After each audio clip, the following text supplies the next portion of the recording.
Hi,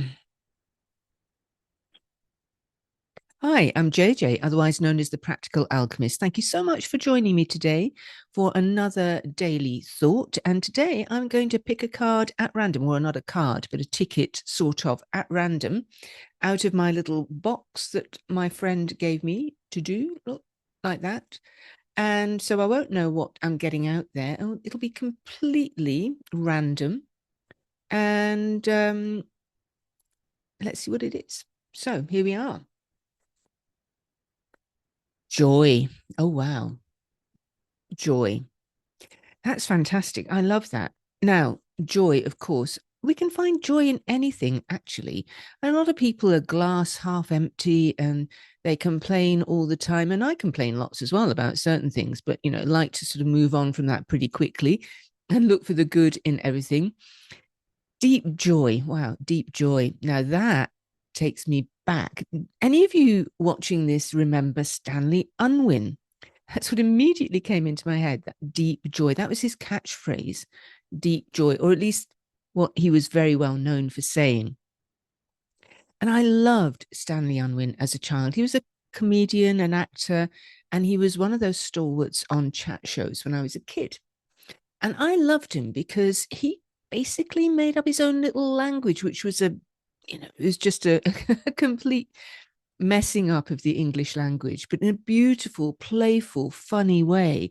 And you could still understand what he was saying. And I loved him because I, as a kid, had my own version of the English language in a way. I had my own little language that I used to use all the time. So I loved Stanley Unwin when he talked in this fabulously playful way.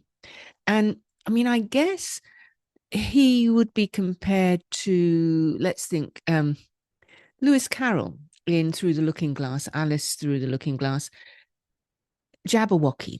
I loved that poem as well. I absolutely adored it and can still recite it to you. 'Twas brillig and the slithy toves did gyre and gimble in the wabe, all mimsy with the borogoves and the mome raths outgrabe. Yeah, yeah, I am that nerd.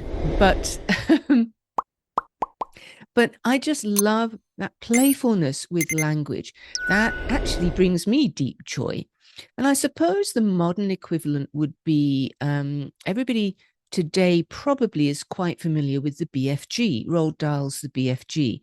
He also mangles the English language and doesn't quite get things right. But you do still kind of understand what he's saying, and it's fun.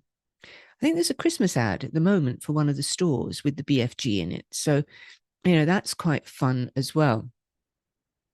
Language is fun generally. Absolutely. Um, and I pay tribute to the Stanley Unwins of the world. And I think, who was it that wrote Clockwork Orange as well? He had a separate language. And also, A Stranger in a Strange Land, the science fiction writer whose name absolutely escapes me right now. I'll put it on the screen if I remember both of those authors. But I've always loved seeing that inventiveness, that genius with language and inventing new language. And actually, today, I often find that our language today is really lacking and that there are things going on that we need new language for. You know, as we move through all the changes in the earth and move into a different time and space, we need to find different ways of explaining our experience, I think. So, maybe that's something that we should look a bit more to. And I'm not talking about the 1984 Orwellian way of changing language so that what you thought meant one thing now means another, because that's a little bit of a trope that we're seeing with language right now that I don't welcome.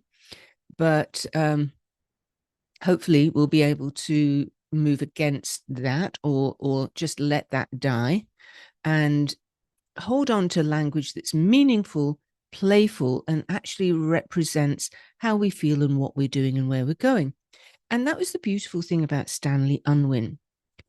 He made language so enjoyable. And when you listen to it, you could actually get more of a depth of feeling and understanding from his kind of mangled English words than the actual English words. Who knew that this was going to that this was going to turn into a Stanley Unwin tribute? And if I have a picture of him, I'll have put it up on the screen as well, so that you can see who I'm talking about here. He sometimes styled himself Professor Stanley Unwin, but I'm not sure that he was actually a professor. I think that was just a trope in his comedy. But yeah, joy, deep joy. Let's all find deep joy in our lives.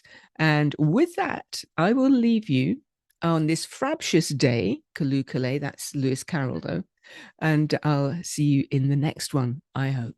Look after yourselves and much love.